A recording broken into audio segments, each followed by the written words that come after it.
সকলো বিধায়কেতো টিকেট পাব নোৱাৰে বহুতেতো কোনোবাই নিজেও ইলেকশ্যন নেখেলিব কোনোবাই টিকেট নাপাব কাৰোবাৰ সমষ্টি ডিলিমিটেশ্যনত নোহোৱা হৈ গৈছে অসমত যেহেতু এবাৰ ডিলিমিটেশ্যন হৈছে গতিকে এটা নতুন মুখ আহিবই লাগিব কাৰণ শিডিউল কাষ্টৰ সিট বাঢ়িছে শিডিউল ট্ৰাইবৰ সিট বাঢ়িছে গতিকে নতুন মুখটো আহিবই লাগিব গতিকে নতুন মুখ অহাৰ ৰাস্তাটোতো কোনেও বন্ধ কৰিব নোৱাৰে নতুন মুখ আহিব কিন্তু কিমান আহিব কি আহিব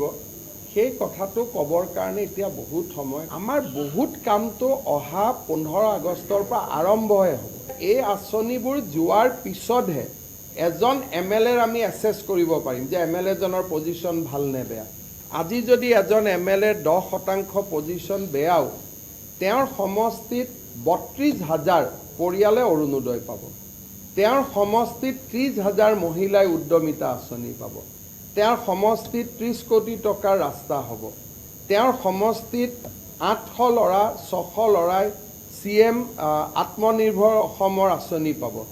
এই আঁচনিবিলাক যদি ভালকৈ ৰূপায়ণ কৰে আজি যোন 10% তলত আছে তাৰো 50% হি ওপৰত আহি যাব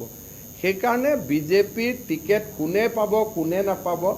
চৰকাৰী আঁচনিখিনিৰ সফল প্ৰয়োগৰ ওপৰতে নিৰ্ভৰ কৰিব গতিকে আজি যদি মোৰো সমষ্টিত মই 10% পিছুৱাই আছো আঁচনিবোৰ কৰিলে মই আগুৱাই যাম সেইকাৰণে আজিৰ দিনত যেটো বিজেপিৰ পৰিৱেশ সেই পৰিৱেশত 100% আৰু ইমপ্ৰুভ হ'ব